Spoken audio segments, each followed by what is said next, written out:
Hello, everyone, and welcome back to your favorite podcast, Hormone Hackers, with your host, Dr. Annette.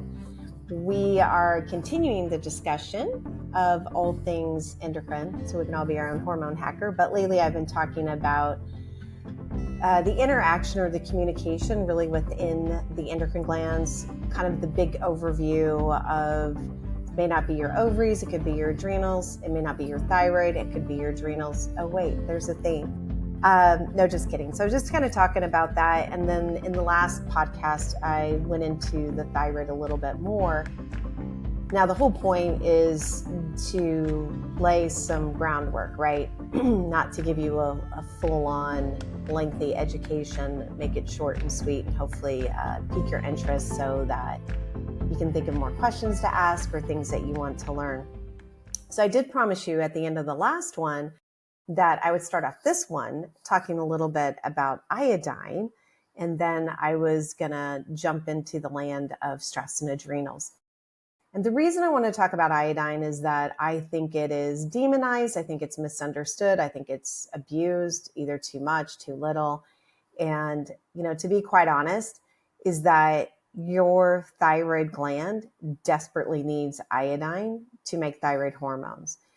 And when and it's kind of been a fascinating thing when you look at the history of iodine and what has happened along the way. So first off, iodine is actually incredibly cheap, right? It's a very cheap supplement, if you will. And the body uses it. Now, to be honest, even though we need iodine also needs other, what we call symporters, to make sure that iodine gets into the tissue, into the cells where it belongs. So that means it needs minerals, needs the B vitamins, magnesium, selenium, zinc. It needs a little bit of iron. Everything kind of works together. So even though we need iodine, if you were to give yourself just a blasting dose of it, you could actually feel worse because your body is struggling to make sense of it. But one of the big things I think about iodine that we have to understand is kind of where the journey has been. So it goes way back. Used to be that iodine was one of the things that was used for acute infections, especially acute bronchitis, emphysema. And in the past, anything that had to do with the thyroid, hypothyroidism, hyperthyroidism, didn't matter if it was autoimmune or not, everything was treated with iodine, and honestly with great with a great outcome. And the thing that was interesting is that when you look at it, like when they would use it for, say, an acute asthma, I mean, the doses they might use of iodine was insanely high. It could be something like 800-900 milligrams. Now, to be fair, they only did that for 3 to 4 days, and then they were done. So it was very quick, very effective protocol really to use at that time. And it's interesting because if you think about it, iodine is kind of goes off. I think of it as part of our immune system, right? And part of our overall vitality, because it will attach to heavy metals. But conversely, too much exposure to certain heavy metals, or as we call them, halogens, can also displace iodine. And that is where some of the trick comes in. So I'll talk about that a little bit more. But some natural sources of iodine have been used forever to bind to heavy metals. And it also is kind of anti what you don't want: anti-parasitic, antiviral, antibacterial, antifungal.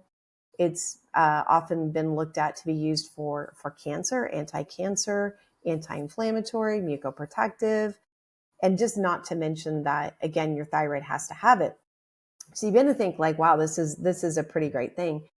And I remember, looking at why did it become sort of demonized in the fact that we're recommended to only get 200 micrograms. So 200 micrograms, and yet the thyroid alone needs approximately 3 milligrams or 3,000 micrograms.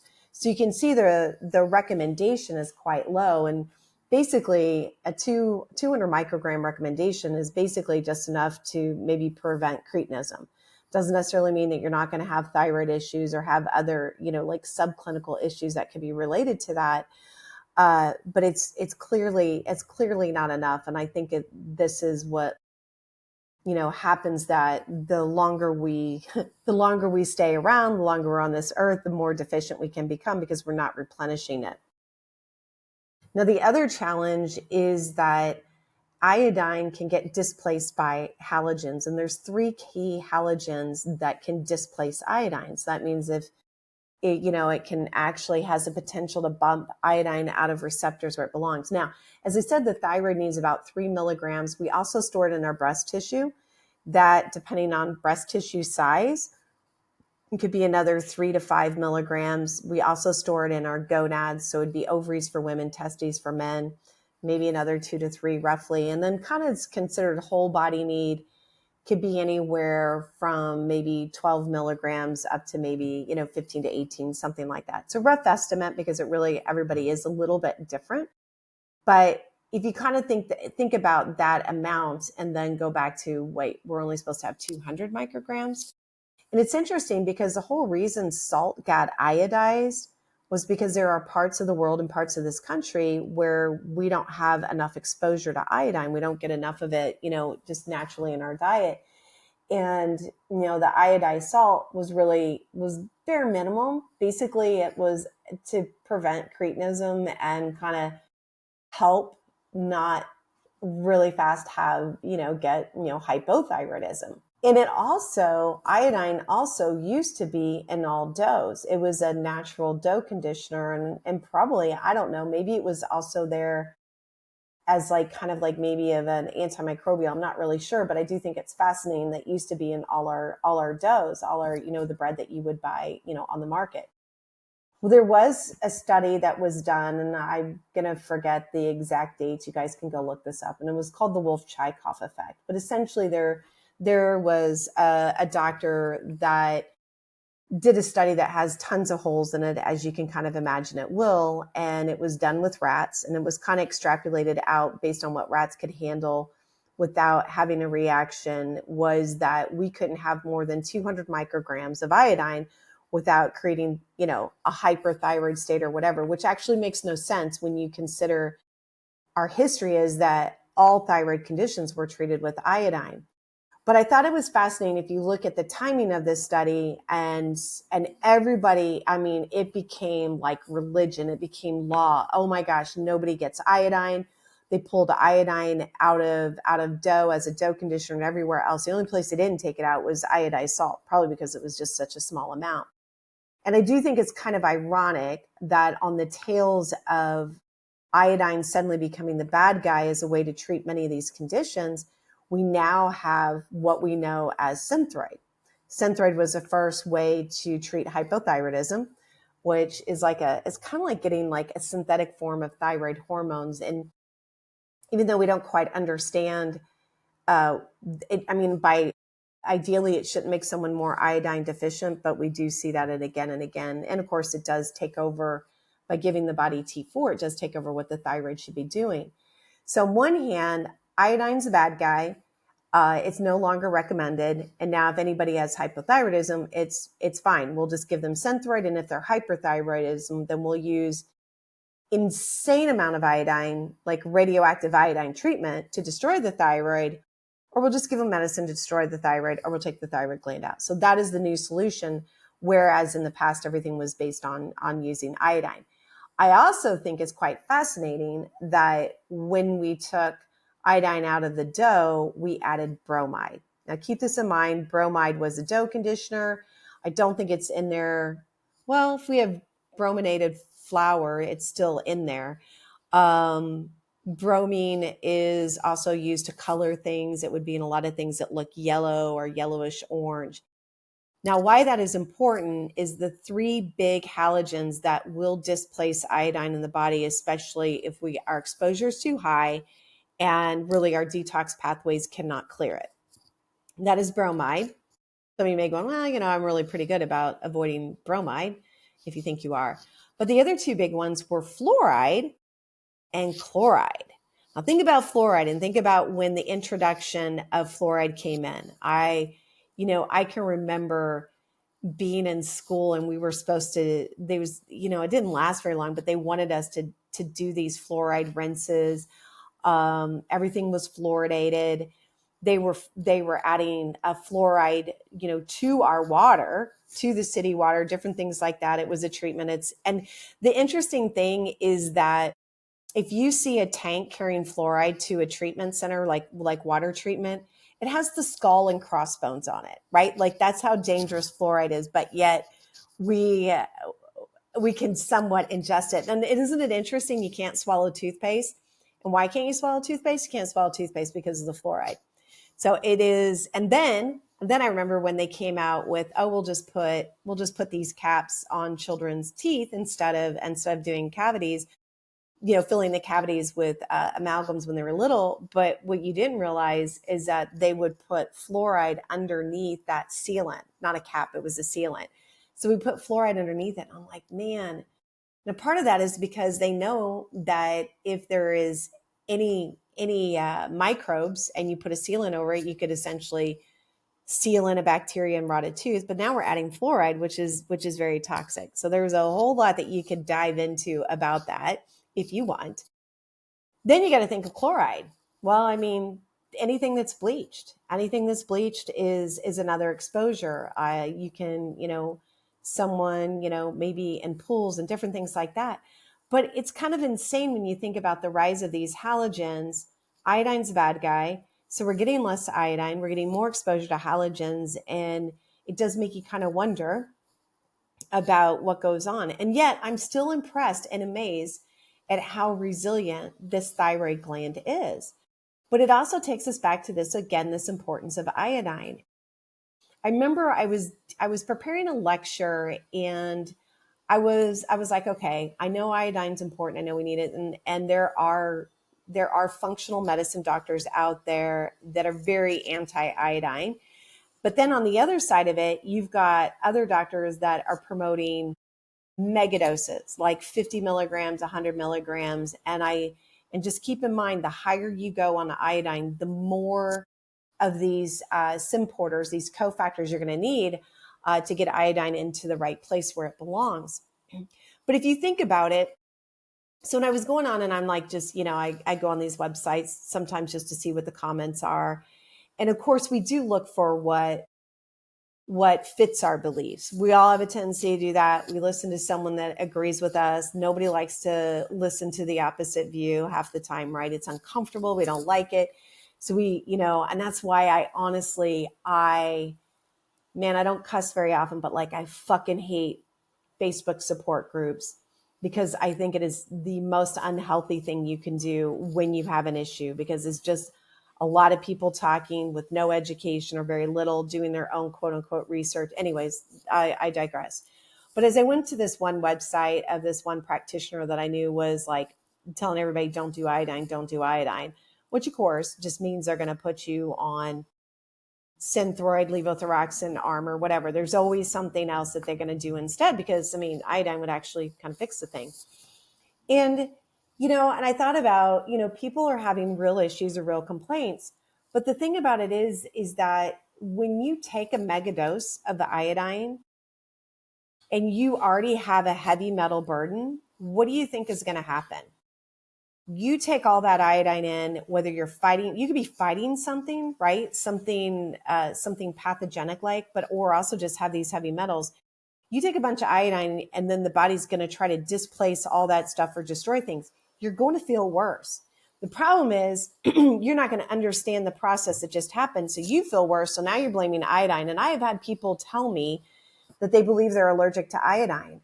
I'm like, that is absolutely physically impossible. That would mean you're allergic to your body, you're allergic to your thyroid, your breast tissue, your ovaries. It's just not possible. But I can understand thinking that because of the reaction one could have if you went into really, really high dose iodine. And of course, if you were doing really high doses without the synergist, you would end up depleting the body of the B vitamins, of the minerals, of different things, because your body's going to try to make use of the iodine, right? So more is not always better, but not enough is not enough. And I would say that when you're when you're in this realm of thinking about, do I need iodine? Do I not? I mean, certainly working with a qualified practitioner who understands the role of iodine, who knows how to evaluate it, who knows how to monitor you, I think is absolutely critical.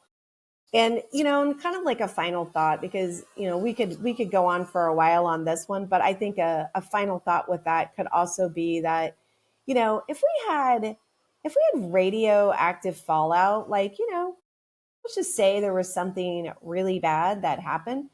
And I think this is very James Bond-esque, but what are we all supposed to do? We're all supposed to be having these yellow pills that we swallow, which is just basically copious amounts of iodine because it protects us from radiation. And, so that's kind of like a final food for thought.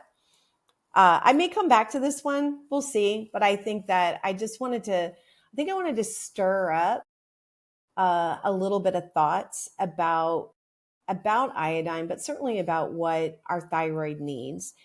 And I'm going to try to make sure that if I don't put it into the show notes, then I will post it onto my website, which is endocrinewellnessgroup.com. And it's just kind of a little quick fact sheet about the thyroid. Okay. So the next part I want to get into is talking about stress and adrenals. Okay. Because this is another key piece, I think, to our overall vitality. But the fact is, if the adrenals aren't happy, the rest of the endocrine system's really not happy. Adrenals aren't happy. Your ovaries are not going to be happy. The adrenals and the thyroid go together. I mean, they're like each other's ride or die, and they'll try to kind of balance each other out. And I am of the firm belief that most things are adrenal first and thyroid second. Like I would wager that aside from high stress or a virus triggering maybe autoimmune, which by the way, I did say high stress first, that most things start in with the adrenals and our failure to adapt to stressors properly. So the adrenal glands are these two little glands about the size of a walnut or so that sit on top of our kidneys. So we have two, right and left. They're not the same size, kind of like your thyroid. One side of your thyroid is slightly bigger than the other side. Same with the adrenal glands. But their job and their ability is to produce all your steroid hormones. So they have the ability and do produce pregnenolone, DHEA, progesterone, cortisol, androstenedione, testosterone, the estrogens, and so forth. Some of what they do acts as a precursor to get to some of these downstream hormones, but also produce these other hormones in very small amounts as well. I think it's always funny when, to some degree, I see where we can kind of blame weight and different things on those hormones. And then it's like we want to squash it like a bug, like that's going to make a difference. The reality is no cortisol, you're dead in 3 days. So it's not about lowering cortisol. It's about normalizing the stress hormones. It's about the balance between cortisol and DHEA primarily, because that makes the rest of the downstream hormones and the rest of that family quite happy. They have an influence on our blood sugar, our metabolism, our muscle mass, our critical thinking. Let me see what else. They can affect ovulation. They can definitely, mood is a big one that they can impact as well. I'm trying to think if I'm missing anything. Energy, immune system. The list kind of goes on and on when you just think of, well, what are the steroid hormones for? They're for reproducing ourselves.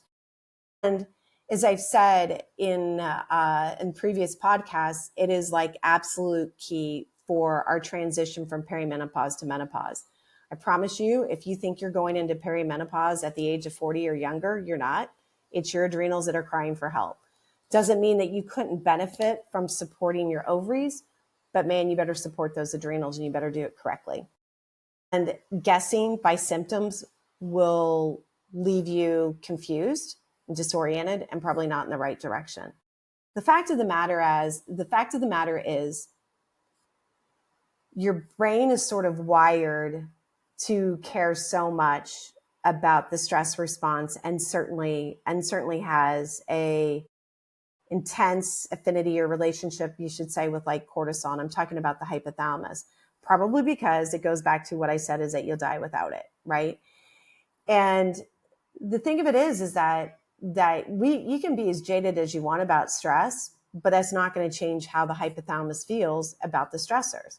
If you're not getting enough sleep, if you're not keeping your blood sugar balanced, if you're not eliminating toxins, if you're too sedentary, if you're exercising too much, if you are constantly in pain, if it's your thoughts, you might be like going, I have all the money and I have a great relationship, but you hate your job, you are hurt all the time, or you're not sleeping, you can't stabilize your blood sugar. That's stress. And the hypothalamus, which is the ultimate controller in the brain, because it's the hypothalamus that assesses what's going on, the stressors and what have you, and then sends a communication to the anterior pituitary, and that sends it down to the glands. So ultimately it goes back to the hypothalamus. When we think of adrenal fatigue, adrenal insufficiency, it's really a hypothalamus pituitary issue. Not either recognizing, not resolving, maybe getting stuck in a stress response or what have you. But because stress can be such a life or death, I'm doing these air quotes, by the brain's perspective, if you think something, your brain will think it's real.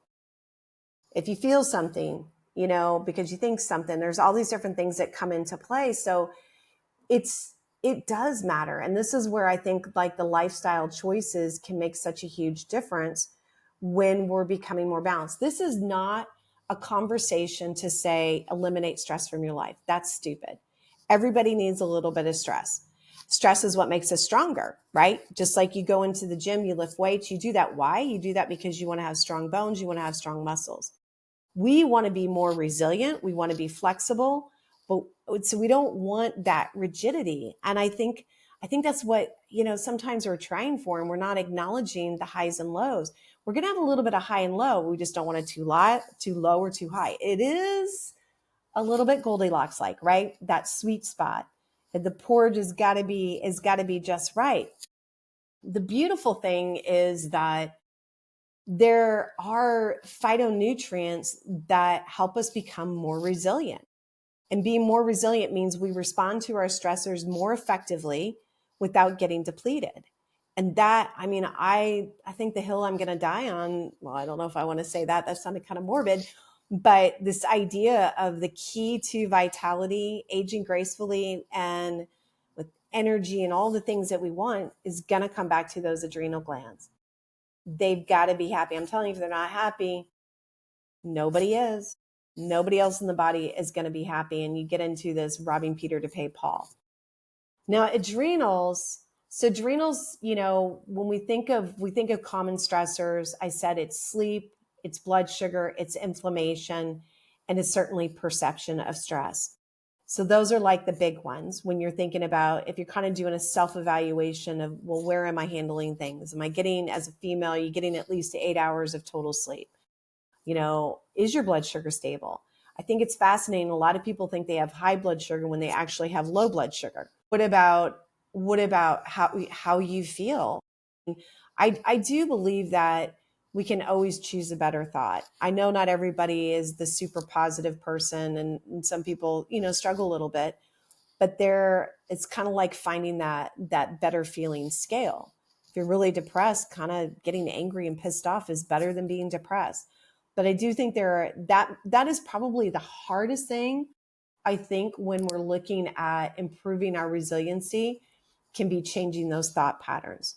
It's much easier, I think, to change our diet, to do the right exercise, not too much, too little, and to work on the sleep. But sometimes if our thoughts are and sometimes it's our thoughts that are causing us to eat too much sugar, maybe not move enough or whatever. So it is like all these things coming in together. But the fact that there's a lot of overlap, meaning that a lot of the same nutrients that support our thyroid, that support our ovaries, are the same things that support the adrenal glands. Some things might be in a slightly different ratio or a higher need for certain thyroid needs much more selenium. Like, it's the storage of selenium. It absolutely needs it for thyroid hormone conversion. Adrenals, on the other hand, store vitamin C. So we need lots of vitamin C, whole food vitamin C. Please don't, I don't have time today to talk about ascorbic acid, but that's not vitamin C. But it does need this vitamin C. Otherwise, we need B vitamins. We need our minerals, calcium, magnesium. We need zinc. We need our fat soluble vitamins. We need, I think I said all the B's, need some iron. So you got to have all of that. And it's kind of interesting because part of having, some people take all the things, but if you're not digesting and assimilating, you're not getting that full benefit. And maybe you're not digesting and assimilating because you're staying in a stress response, which will shut down digestion. I think this is where, sometimes not sometimes, a lot of times working with a qualified practitioner can help you figure out what's holding you up. Is it that you just need some digestive support, or you've got that going on, but you need something to help you get out of a fight or flight response, or, kind of what is it? And I think that's the beauty of working one-on-one with somebody, who knows what they're doing. I will give you this. So, I think anytime there's like an adaptogen is an herb that some people argue about which are adaptogens or not. I'm probably not going to back down on this one either, but an adaptogen essentially induces a little bit of stress, which makes the adrenal glands stronger. So again, it's like think of your adrenal glands going into the gym and exercising to become stronger. That's what an adaptogen does, which also means the longer we stay on an adaptogen, the stronger we become. It's kind of, do you go start working out and get into the gym to reach a certain goal and then quit going, but believe that you're going to maintain whatever goal you got to? We all know that's not going to happen. It's the same with adaptogens. You want to be stronger. You want to have a better stress response, more vitality. You stay on them. Then we have things that are considered tonics or trophic restorative. And those are things that actually tone a gland, restore ideal function. So it's kind of like, I think a tonic is depositing energy back into a gland, and an adaptogen is the appropriate release of energy without sort of depleting the energy account or bank account, the energy bank account. Our key tonics and trophic restorative herbs are going to be Romania and licorice.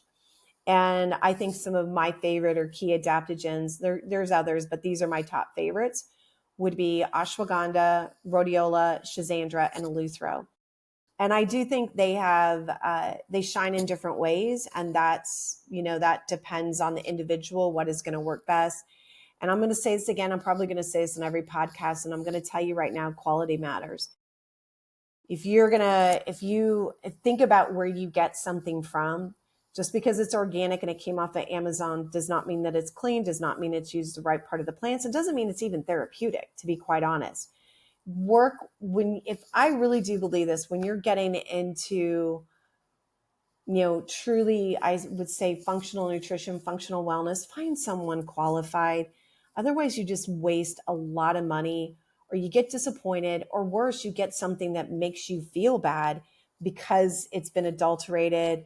It has maybe pesticides, heavy metals, wrong part of the plant. So the wrong part of the plant could actually cause an issue versus whether it's the root or the leaf or the berry or what have you, depending on what herb you're talking about.